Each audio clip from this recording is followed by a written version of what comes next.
SportsBeat is brought to you by Ken Garth. We hear you.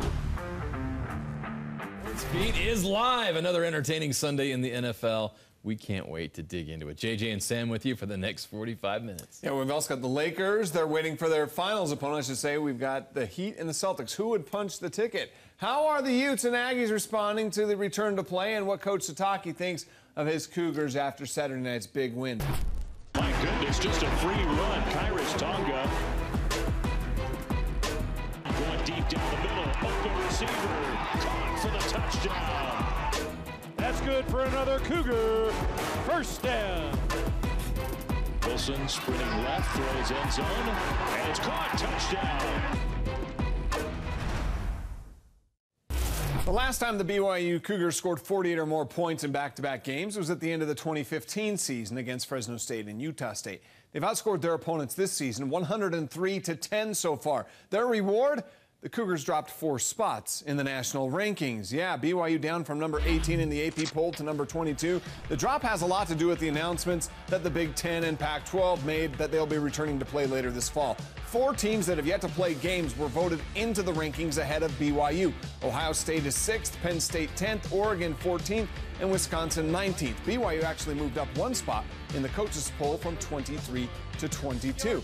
Now, the Cougars came into last night's game against Troy with a handful of players out of the lineup on both sides of the ball. But with the way BYU played, you probably wouldn't have noticed. And it helps when there are several reliable players that BYU can turn to in the game plan. 12 different players had either a carry or reception on offense, and 19 different Cougars made plays on defense.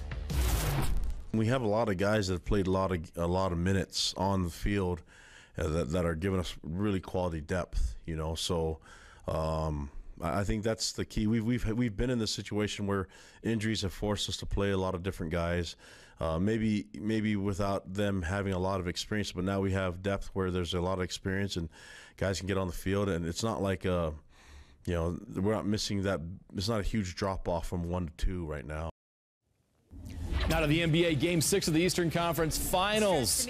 Heat, Celtics, let's go. The Celtics fought like crazy. Jason Tatum hammers in 2 of his 24. Jaylen Brown gave the Celtics the lead early in the 4th with a steal and slam, but he was shaken up on the landing. The Heat would take control late in the 4th. Bam Adebayo, the All-Star, gives Miami the lead with 6:40 left. Then with 4:51 left, Duncan Robinson buries a 26-footer. He's 5 of 7 from 3, part of a 13-0 run. Adebayo had 32 points, 14 rebounds. Jimmy Butler, 22. Lakers Heat in the NBA Finals. Andre Iguodala, by the way, is headed to his 6th straight NBA Finals. Make sure there's a championship at the end and there's some postseason possibilities. The Pac-12 and Mountain West Conference have reversed course. They'll play football this fall after all. When it starts and why the change. Plus, the best high school football highlights of the week are coming up after this.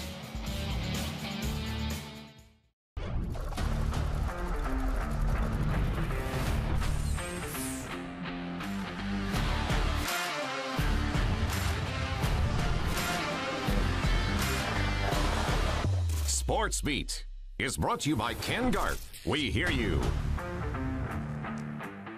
Hello, fans of Utah and Utah State football. Your prayers have been answered.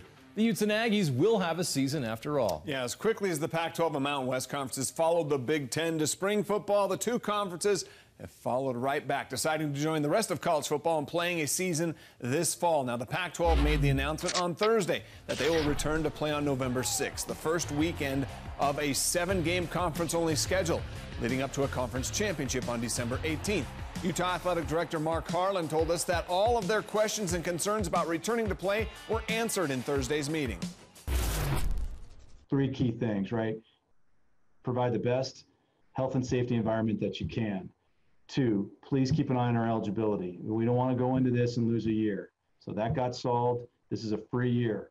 They play these games. If they're a junior, they come back as a junior. That's just the way it is, right? And the 3rd thing was make it meaningful. Make sure there's a championship at the end and there's some postseason possibilities. And I think we've hit all those marks. The way things will work, each team will play all 5 of their division opponents and then 1 opponent from the other division. Now, in most years, those crossover games don't count toward the division standings, but this isn't most years. And Harlan says it makes sense for the 6th game to count in determining a division champ.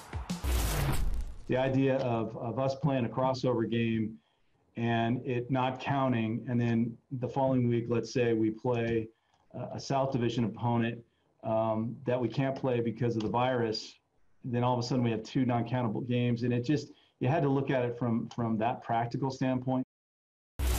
Now, the Mountain West Conference isn't wasting any time getting back to football. Games will begin on October 24th. The plan is to play 8 games. The Mountain West Championship game is slated for December 19th. The schedule's not yet been finalized. Athletics Director John Hartwell at Utah State tweeted that USU Athletics is working on a limited capacity seating plan and will have more details as soon as they can. The plan to return to play includes frequent antigen testing. The Aggies have just 27 days to prepare for the season opener, and they couldn't be happier about it. It's going to be different, but we now get to take the next step. We've spent the last couple weeks and running, conditioning, doing some football stuff, but now we get to we've got a goal in sight, if you will, which is the first game coming our way in about a month. So a lot of work to do. The preparation already underway. Fall camp began Friday. The Aggies are already planning on a 100-play scrimmage this Friday night. I don't think it's any more threat to a young man to go out and tackle versus having a normal football practice. I don't understand why COVID would be more of an issue if you're tackling or if you're not tackling, or you're hitting and you're going face to face and doing what they're doing in football. So for our kids, we're going to be aggressive. We're going to handle it as aggressive camp. Our goal is to get tougher, and we've talked about that through all the way from January until now, and we need to continue that process. 4 of Real Salt Lake's last 5 matches have been shutouts. 2 shutout wins and 2 pretty ugly shutout losses. Not a lot of consistency going on right now for RSL. Tonight, the shutout went both ways, kind of. RSL currently in the 8th and final playoff spot in the West, taking on Minnesota United. Just 1 point ahead of RSL. Donnie Krylak had a chance early with the header, but it's pushed away. Andrew Putna was outstanding in net for RSL, turns that shot away. Then in the second half, RSL still not able to find the net. The opportunities were there. They just couldn't split the pipes. Putna made another nice save there. He made sure Minnesota United didn't score either. So it ended in that exciting scoreless draw. We've got more to come when we get back. Week 7 of the high school football season. We've got the scores, we've got the highlights, we've got the top plays of the week, and the outstandingly edited, is that a word? Outstandingly? I don't know. But we've got the highlight reel too. I'm going with it. It's all coming up. Now let's look back at the best Utah high school football had to offer in Week 7, and we start with overtime between 2 powerhouse programs. Bingham and East not having the dominant seasons we're used to seeing from both schools. Yeah, I think their records are a little bit misleading, though. Both are very good, and Friday's clash in Salt Lake City will just add more fuel to the rivalry fire. This was a good one. Bingham opened the game with a touchdown on their very first drive. Saya Lomu scores just 39 seconds into the game, and from there, East would take control for a while. Amini Amone bursts out of the chaos on the line of scrimmage, and tackling him is hard. It's a 66-yard touchdown. Second quarter, East would block a Bingham punt. Special teams getting into the mix. That would set up this, a 3-yard touchdown by Uliano Sula. And East takes a 14-7 lead. That lead grows to 21-7 in the third. Mapa Vayanuku, 34 yards. He's gone. So down 14, how would Bingham respond? Well, with 1:15 left in the third, Troy Main to Isaiah Glasker. It's a 14-yard touchdown. The lead is cut to 7. Now late in the fourth, Bingham needs a stop, and they get it. Sam Sinoti, the TFL. Bingham needs to make something happen, and they do. Main deep, Isaiah Glasker again. This time a 65-yard gain. There's 30 seconds left. Main at quarterback is going to scramble and find Parker Gurr wide open in the back of the end zone. The extra point ties the game. Overtime? Yes, please. East goes first. Amone with his second touchdown of the game. Down 7, it's Bingham's turn. Cale Whiteman, after a Glasker catch, sets up Whiteman for the touchdown. And they decide to go for 2 after a penalty. Main off his back foot. Ooh, is it good? The official says right there, and he says yes. So Bingham wins on the 2-point conversion in overtime. It was close, though. Great finish. Well, another crazy finish in 3A. Juan Diego at 5-1 Summit Academy. In the fourth quarter, Dallas Larson straight ahead for the 9-yard score. That put the Soaring Eagle up 28-13. Bears still in it. Joe Garlick to Hagan Walker. 28-20 after that extra point. The ensuing kickoff, surprise, it's an onside kick. Summit Academy recovers, and they're in business at midfield. 90 seconds later, Garlick to Titan Kilgore. 14 yards, it's 28-26. So they need the 2-point conversion, and they draw it up. Garlick, the throw back to Jackson Case. It's tied at 28. The Soaring Eagle looking to get in position for a game winner. Tyler Easter's pass intercepted by Trey Bailey. That sets up Kyson Andelsek. From 32 yards away, it is good, and Summit Academy gets their 6th win, 31-28. Now to Region 8, an upset special. The only other undefeated team in 5A is Salem Hills. They're hosting Springville. First quarter, Salem Hills' Jared Elmer finds Austin Hallows. They're up 7-0. Springville would tie it up just before the half. Seth Rigtrup. Then in the third quarter, Springville on the 1-yard line. But the ball stripped away and Salem Hills recovers. The Springville's defense helps out. It's a safety.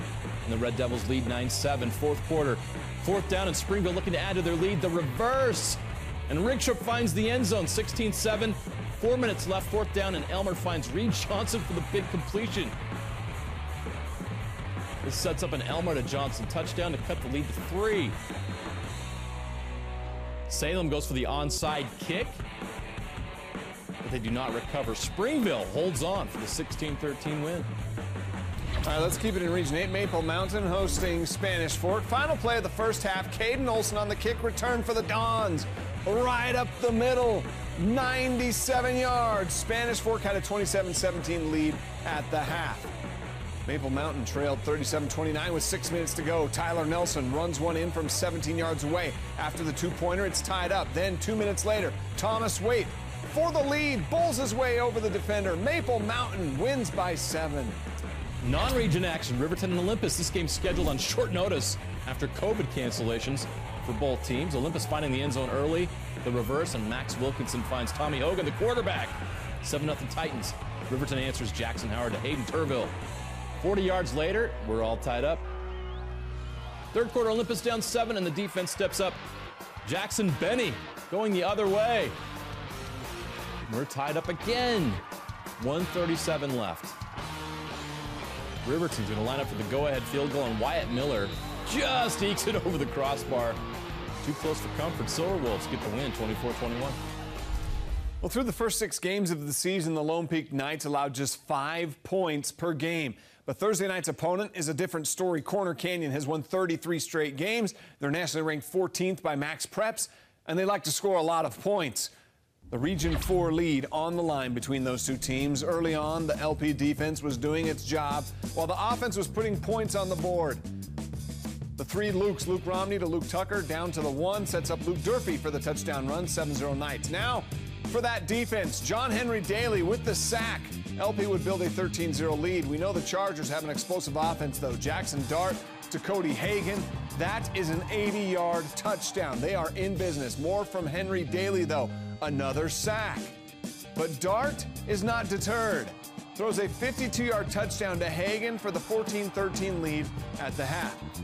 So that Lone Peak defense, they were still harassing Dart early in the second half. And guess who? John Henry Daly, the strip sack, recovers it in the end zone for the touchdown to take a 19-14 lead. But then the switch flipped for Corner Canyon. Dart threw 2 touchdown passes, including his 3rd to Hagan, and he ran for a touchdown. And Corner Canyon runs its streak to 34 in a row with the 35-25 win.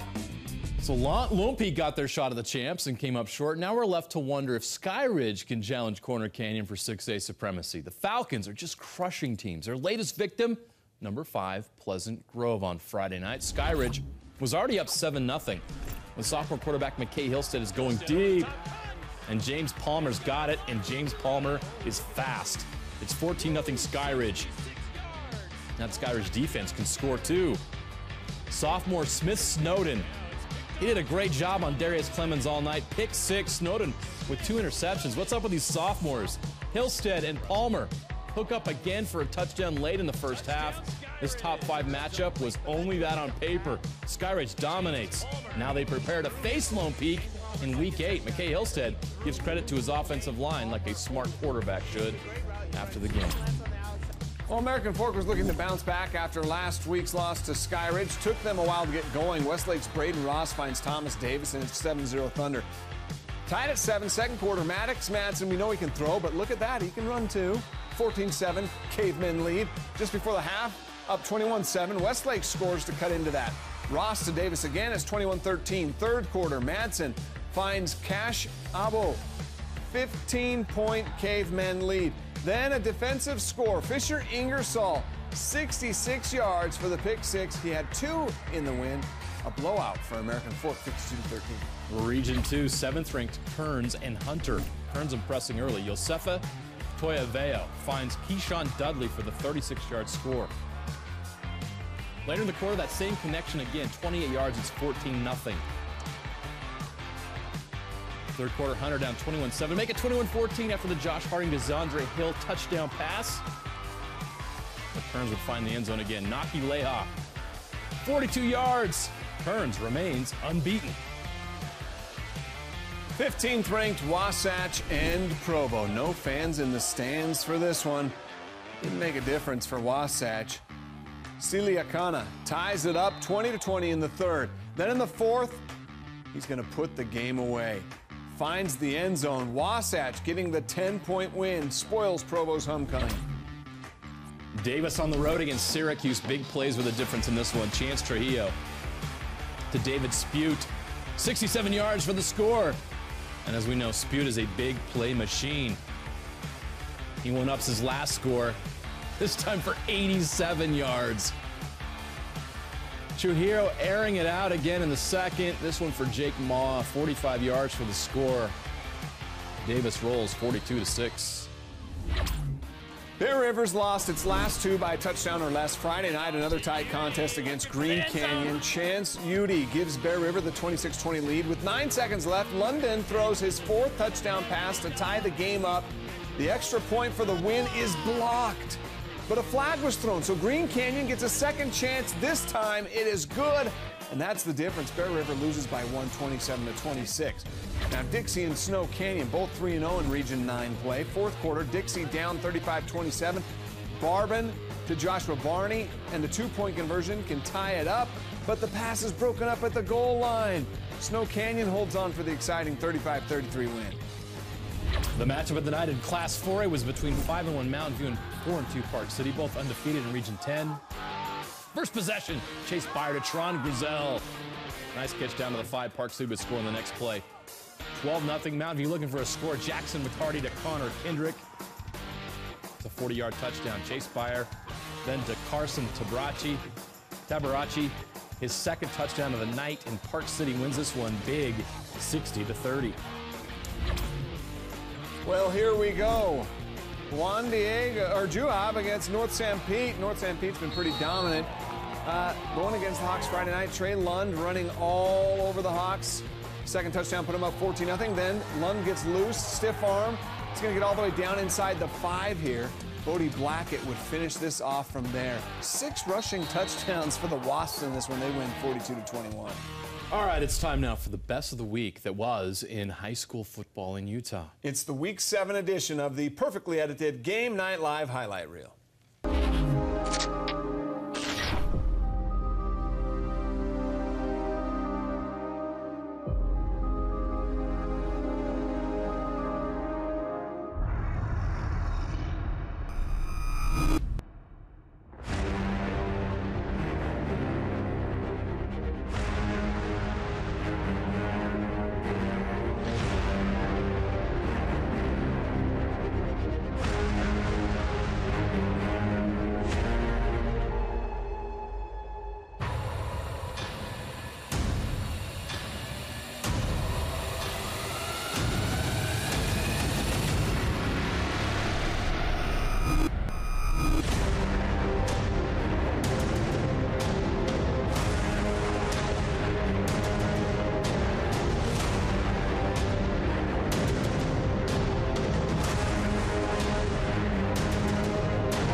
All right, and up next, the latest Game Night Live Power Rankings and the latest edition of the Game Night 5, the best plays of the week.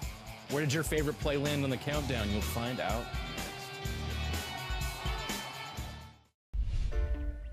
All right, 7 weeks down, just 3 to go before the playoffs. So where do we stand with the latest edition of the Game Night Live Power Rankings? Please well, here tell they me. are. Here they are. Corner Canyon, Lone Peak, and Roy still holding down. I missed someone in there. Sky Ridge and Royce. Yeah, you see it. They're still in the top 4. Kearns moved up 2 spots to number 5. Pleasant Grove drops from 5th to 10th in its second straight loss. You can see the complete top 20 power rankings at KSLSports.com. All right, it wouldn't be Game Night Live without the Game Night 5. Let's count them down right now. The top 5 plays from this past week. All right, the Fremont wide receiver, Tage Bingham, with the toe tap. How about that catch against Weber? Gotta love the athletic guys in the trenches. Nolan Barong snags this ball out of midair for the interception for the Weber Warriors. Nice grab. Wow. All right, Bear River. This is Case Jones. He's been so good for them this year. Boink, boink. He's tough. And he's tough to tackle. What a play. The only way he could have topped that is if he would have taken it to the house. But you know what? That's pretty impressive. One tough run right there. Number 2, look at this. East running back Amini Amone. This kid is so good. Each week he's giving us highlight after highlight after highlight. And once again on Friday, he will not be denied on his way to the end zone for that touchdown run. And he's a sophomore. There are so many good sophomores in the state of Utah. It's crazy. All right, this is the number 1 play. Josh Jacobson. How did he do that? Kyle Rudolph couldn't do that with his Velcro palms. Josh Jacobson, you're a freak. What a catch. That's awesome. Hey, our Game My Life Game of the Week, Davis hosting Weber. We'll see you Friday night, 7 o'clock. Until then, well, until tomorrow, we'll see you then.